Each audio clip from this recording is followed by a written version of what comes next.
Boa noite, gente. Primeiro, agradecer o convite ao DCE para poder compartilhar um pouco a situação da nossa universidade. É um prazer também compartilhar a mesa com tantas mulheres importantes da luta pela educação e da luta feminista. Acho que, em primeiro lugar, é muito especial o momento que a gente está debatendo isso aqui, porque depois da luta pela pílula e contra o Cunha e o 8 de março, eu acho que a gente entrou num outro patamar do feminismo no Brasil e no mundo, de massificação mesmo de pautas históricas do feminismo, contra a violência machista, contra o preconceito, contra a desigualdade salarial, mas principalmente também que é a entrada da mulher como agente político, né? Mulheres que lutam contra os governos, né? A exemplo do Trump, a exemplo da luta contra o Cunha que a gente fez aqui. E eu acho que é muito importante, num momento como esse, a gente também denunciar e se posicionar contra, fazer essa luta contra o machismo institucional das universidades. Então, acho que falando um pouco da USP, passando um pouco a história que a USP tem, dos casos de machismo e também da contrapartida, que é a nossa luta lá dentro. A USP tem um histórico muito antigo de casos de machismo. Se a gente voltar muitos anos atrás, a gente pode ver casos grotescos de assassinato de prostituta na faculdade de veterinária, que depois foi jogada na raia e coisas desse tipo, que é até difícil da gente reconstruir essa história, porque foram coisas muito abafadas. Mas ainda hoje a gente vem acumulando diversos casos de machismo na universidade, que a reitoria se esforça, trabalha muito para que não venham à tona, para que não sujem a imagem da universidade, né? Então, nós temos o caso da veterinária, que uma estudante foi estuprada por um intercambista, e a única coisa que aconteceu foi que ele voltou normalmente para o seu país, mesmo depois do julgamento. Então, a reitoria cumpriu um papel decisivo, né, de abafar isso, de colocar por debaixo dos tapetes, os tapetes persas da reitoria, esse tipo de casos e muitos outros.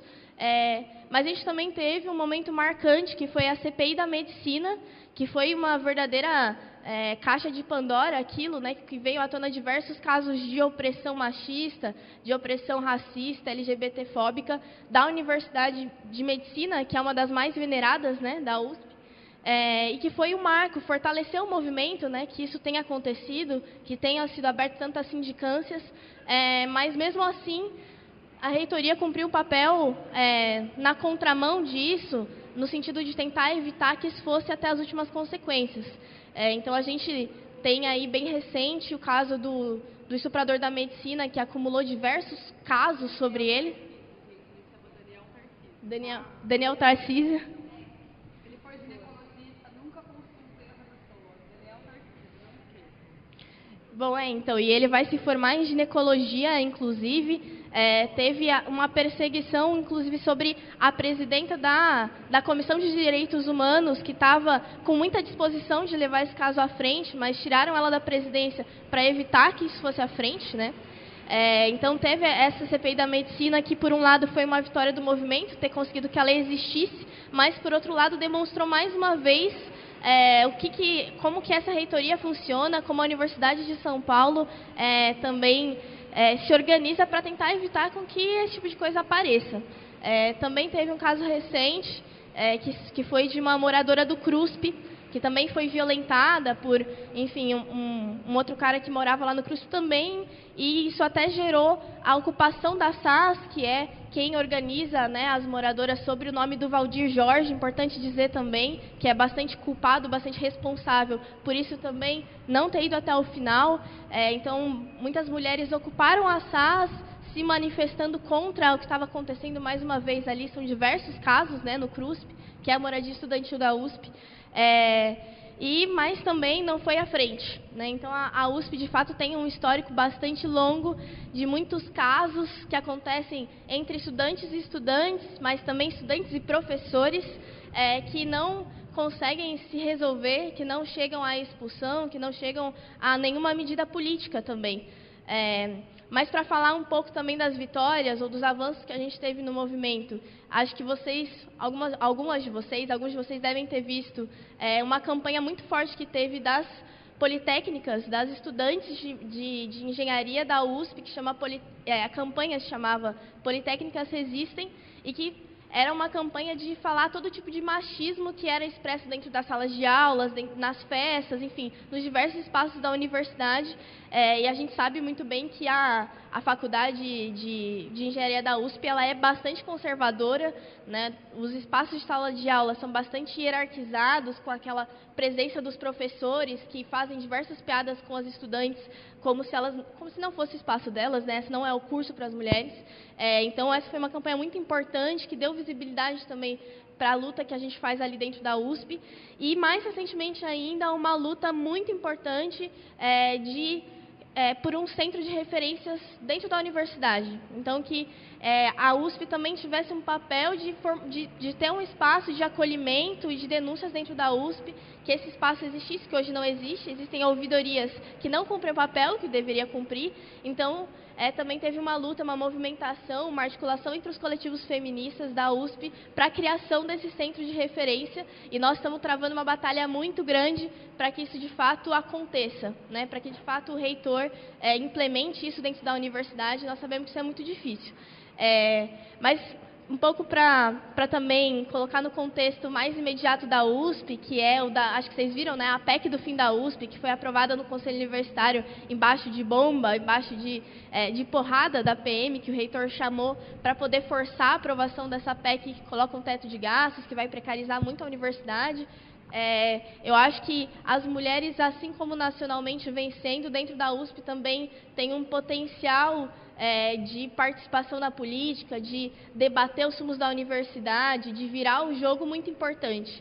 Então, eu acho que agora as mulheres entrando como agentes políticos contra os governos, acho que nas universidades nós também precisamos muito ser aquelas estudantes que vão fazer o enfrentamento contra a reitoria.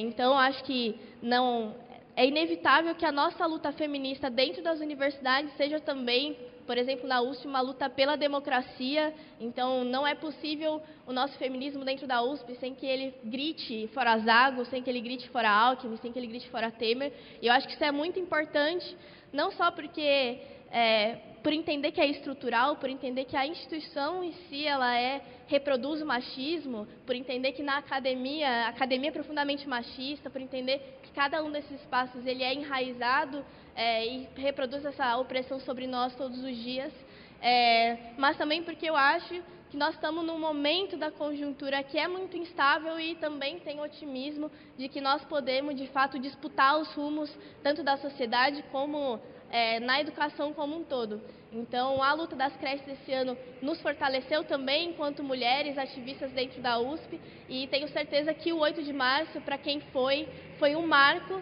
né, na nossa luta feminista no Brasil, e eu acho que nós temos que nos fortalecer nesses marcos, né, fortalecer nessas lutas que aconteceram para ir mais longe, para ir mais a fundo.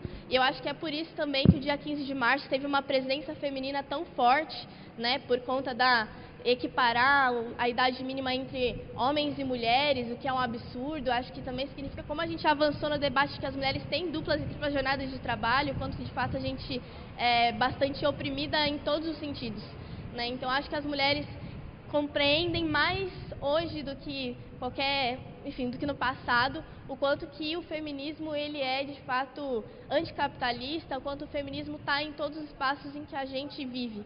E na universidade, apesar de ser um espaço que muitas vezes até a gente pensa que é mais moderno, não sei, ou as pessoas compreendem mais as coisas, muitas vezes não é isso que a gente encontra. Muitas vezes a gente encontra um espaço ainda mais opressor, ainda mais repulsivo, mesmo nos cursos de humanas, né? Então, acho que a gente tem muita certeza de que lá também é um lugar para fazer luta. Então, enfim, acho que é também um convite, a partir das movimentações que a gente vem fazendo na USP, para quem é da USP, mas para quem é fora da USP também, para que a gente possa ter uma articulação bastante forte em São Paulo, em defesa da luta das mulheres. Nós temos muitas pautas que ainda precisam ser conquistadas, mas acho que temos também mais força do que nunca, né? Então, enfim, acho que é isso. Eu espero que a gente tenha muitas vitórias ainda. E eu acho que nós estamos em condições boas para fazer isso, para conseguir vitórias muito grandes e para ter uma participação na política nacional que está dada, está colocada para nós, é uma necessidade. e com certeza a gente vai estar junto em cada uma delas, em cada universidade, em cada luta pela educação. E é isso, gente. Obrigada.